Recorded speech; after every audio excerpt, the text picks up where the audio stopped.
Bienvenue sur Africa 24 dans cette nouvelle édition du QG Weekend. Voici les titres de l'actualité. Au Togo, les prochaines élections législatives et régionales se tiendront le 13 avril 2024, une date fixée par le Conseil des ministres ce jeudi. Désormais, 113 députés siégeront à l'Assemblée nationale. Y aura-t-il une révision de la Constitution au Bénin? Le président Patrice Talon s'est prononcé contre cette initiative alors que les interrogations demeurent. Des interrogations nourries par la recommandation de la Cour constitutionnelle relative au code électoral. Et puis l'intelligence artificielle au service de l'administration en Tanzanie. C'est la stratégie souhaitée par le gouvernement pour moderniser davantage les services publics. Les détails à suivre dans ce journal. Mais tout d'abord, le verdict de la Cour constitutionnelle en République démocratique du Congo. La juridiction a rejeté ce 8 février les recours déposés par les candidats disqualifiés aux législatives. Un jugement rendu après l'examen de 63 dossiers. D'après le président de la Cour constitutionnelle, 35 ont été jugés irrecevables et 24 recevables mais non fondés. Quant aux 4 requêtes restantes, il y a finalement eu désistement. Pour rappel, la Commission électorale nationale indépendante avait annulé les votes attribués à ces candidats pour soupçon de fraude. Une décision jugée illégale pour certains qui accusent la CENI d'avoir outrepassé ses compétences. Au Togo, la date des prochaines élections législatives et régionales est enfin connue. Les électeurs seront appelés aux urnes le 13 avril 2024. Ils devront désormais élire 113 députés contre 91 auparavant. Des élections très attendues par la classe politique puisque le mandat des députés sortants était arrivé à échéance fin décembre 2023. Nathalie Mo. Au Togo, la date des élections législatives et régionales a été fixée au 13 avril 2024. Le décret convoquant le corps électoral a été pris le 8 février 2024 en Conseil des ministres. Un double scrutin dont l'un des enjeux majeurs réside dans l'expansion de l'Assemblée nationale et une restructuration de l'institution. Ainsi, le nombre des députés va passer de 91 à 113 et le découpage électoral porte à 39 le nombre de circonscriptions contre 30 auparavant. Tenons compte de l'érection de chaque préfecture en circonscription électorale et des critères géographiques, démographiques et spécifiques. Le décret adopté ce jour porte le nombre des circonscriptions électorales de 30 à 39. Le gouvernement togolais, en vue du double scrutin du 13 avril, a créé la Force Sécurité Élections législatives et régionales 2024, composée de la police nationale, la gendarmerie nationale et la réserve opérationnelle. Ce mécanisme fixe au 10 avril 2024 la date de la participation au vote des forces de défense et de sécurité togolaises afin de leur permettre d'assurer la sérénité lors de la date officielle des élections. Tenant compte du contexte sécuritaire régional et de ses incidences, notamment dans la région septentrionale, et au regard de l'impératif de maintenir la paix et la quiétude des populations durant les opérations de vote pour les élections législatives et régionales de 2024, le décret fixe la date du vote par anticipation des membres des forces de défense, forces de sécurité, forces paramilitaires et réserves opérationnelles à 72 heures avant le jour du vote général. L'organisation des élections législatives et régionales 2024 a nécessité la modification du code électoral pour inclure des dispositions permettant la tenue de scrutins multiples. Les décrets 9, 10 et 11, issus du Conseil des ministres du 8 février 2024, ont établi à 500 000 francs CFA par candidat aux élections législatives et à 200 000 francs CFA par candidat pour les régionales le cautionnement des candidatures au vote. Je ne veux aucune révision de la Constitution. Ce sont les mots prononcés par le président béninois Patrice Talon face à la presse ce 8 février. Des propos qui interviennent alors que la question d'une possible révision agite l'arène politique en vue des élections générales de 2026. En cause, la recommandation émise par la Cour constitutionnelle. Début janvier, la juridiction a invité l'Assemblée nationale à modifier le code électoral. Les explications de Lefty Onou. Tout est parti d'une décision de la Cour constitutionnelle du Bénin en date du 4 janvier 2024. invitant le Parlement à modifier le code électoral pour d'une part rétablir l'égalité du pouvoir de parrainer à l'égard de tous les maires en 2026 et rendre conforme à l'article 49 de la Constitution révisée en 2019 les dispositions de l'article 142 alinéa 6 du code électoral adopté la même année. Dans la foulée, le 22 janvier, Patrice Talon a entrepris des échanges avec les députés. De cette rencontre, il était ressorti que Patrice Talon n'entendait pas réviser la Constitution. Face à la presse, le chef de l'État s'est prononcé sur la question de la relecture du code électoral. Aux députés, que ce soit du Bloc républicain, de l'Union progressiste ou des démocrates, quand je les ai reçus, dans un débat technique, je leur ai dit attention. Vous devez corriger de sorte à ce que ce soit les nouveaux élus qui parrainent. Mais si vous voulez faire autrement, et que vous qui êtes en exercice, vous souhaitez parrainer, alors là, il faut modifier l'ordre des élections. Au terme des échanges entre le président Talon et les députés, une proposition de révision de la Constitution avait été déposée par le président du groupe parlementaire Bloc républicain, Hassan Seibou, membre fondateur de l'un des partis de la mouvance présidentielle. Le député, expliquant son acte, n'avait pas hésité à indiquer qu'il avait échangé avec Patrice Talon avant de prendre l'initiative. Le président de la République, pour sa part, dit aux médias qu'il ne compte pas réviser la Constitution. Je ne veux aucune révision de la Constitution. Le rythme électoral, le calendrier électoral, laissez tel quel. Et c'est ma position aujourd'hui devant vous. La proposition de loi du député Hassan Seibou a été soumise à la commission des lois du Parlement qui doit donner son avis. Le parti d'opposition, les démocrates, n'entend pas soutenir une révision de la Constitution. À noter que pour faire adopter une révision de la Constitution par le Parlement, il faut disposer du vote des 4/5 des députés, soit au moins 88 parlementaires.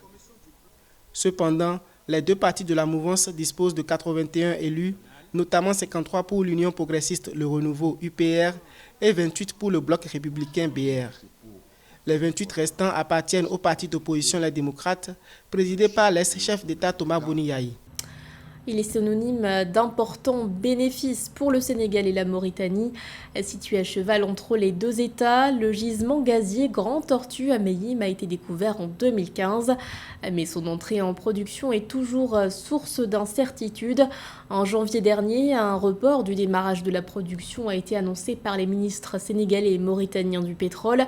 Elle doit démarrer au 3e trimestre 2024 à Ménédji.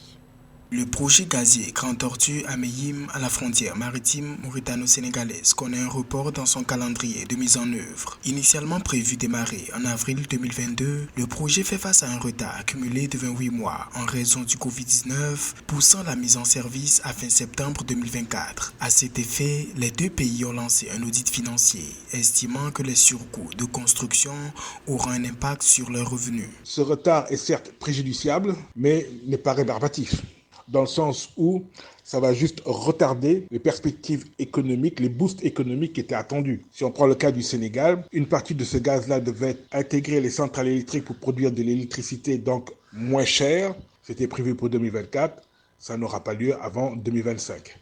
Développé depuis 2019 en vue de favoriser l'amélioration de l'offre énergétique, le projet Grand Tortue à Meyim concerne l'exploitation d'un champ gazier situé à 120 km des côtes et à une profondeur de 2850 mètres. Cette infrastructure sous-marine d'Afrique devrait produire environ 2 500 000 tonnes de gaz naturel liquéfié par an.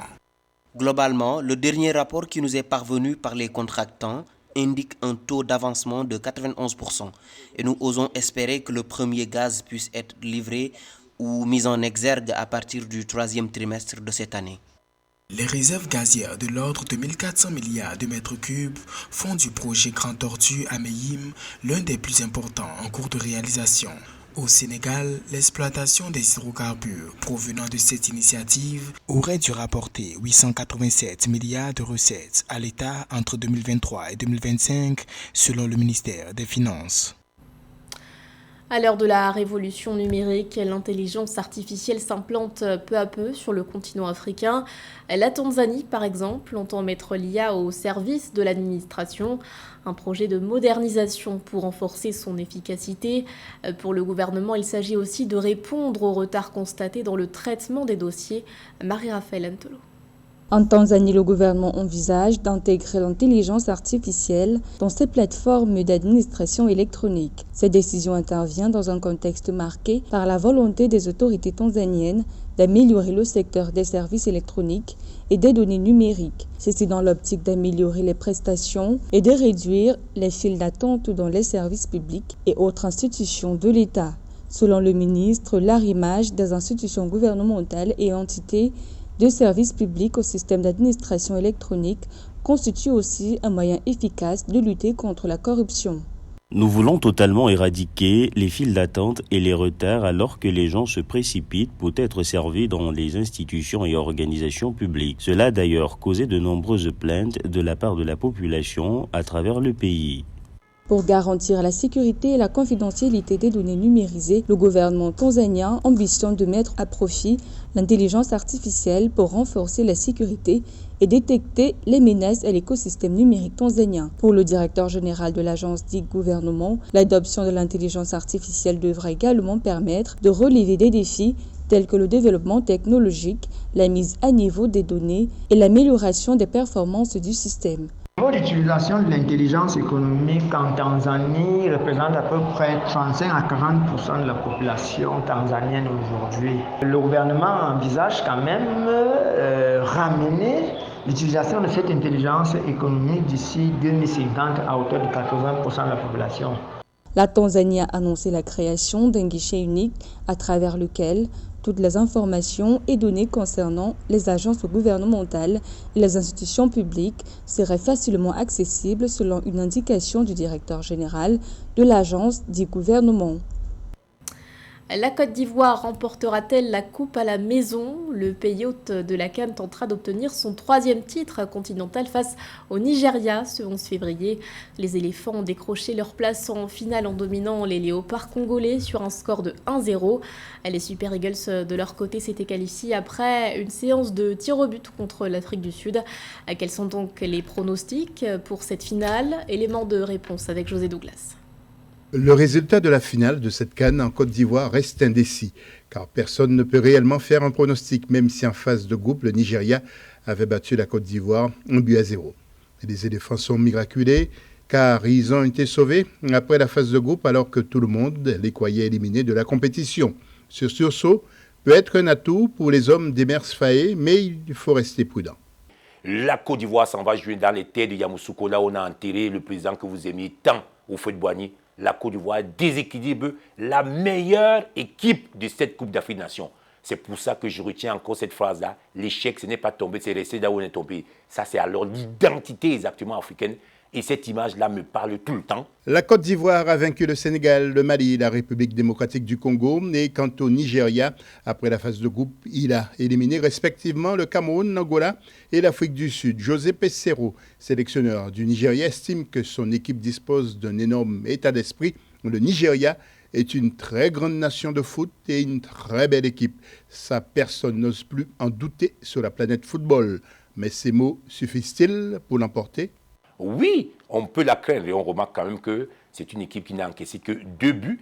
Un but sur coup de pied arrêté et l'autre but exactement dans le jeu avec la Guinée équatoriale. C'est une équipe qui fait peur effectivement aux équipes qui ont une capacité offensive hors norme. Les cœurs des Camerounais vont aussi vibrer pour un Ivoirien, Evan Dika, dont la mère est originaire du pays. Absolument, on l'appelle le gros traître Dika Dika. Non, c'est un très beau joueur, mais jamais on a compris, José, de la nature africaine qu'un Camerounais qui a déjà un passeport camerounais de son papa a préféré prendre le passeport ivoirien de sa maman pour jouer effectivement avec la Côte d'Ivoire. Mais c'est un bonhomme qui a déjà un palmarès ronflant parce qu'il a fait exactement des prouesses, que ce soit à l'AS Roma, notamment ici en France, à Auxerre. C'est exactement le métronome de la Côte d'Ivoire. Le Nigeria a déjà remporté 3 CAN en 1980, 1994 et 2013. Quant à la Côte d'Ivoire, elle détient 2 CAN en 1992 et 2015. Il voudrait bien égaler le Nigeria et faire vibrer tout un peuple ce dimanche 11 février au stade olympique Alassane Ouattara en Côte d'Ivoire. C'était le journal de la rédaction. Merci de l'avoir suivi. L'actualité continue sur Africa 24.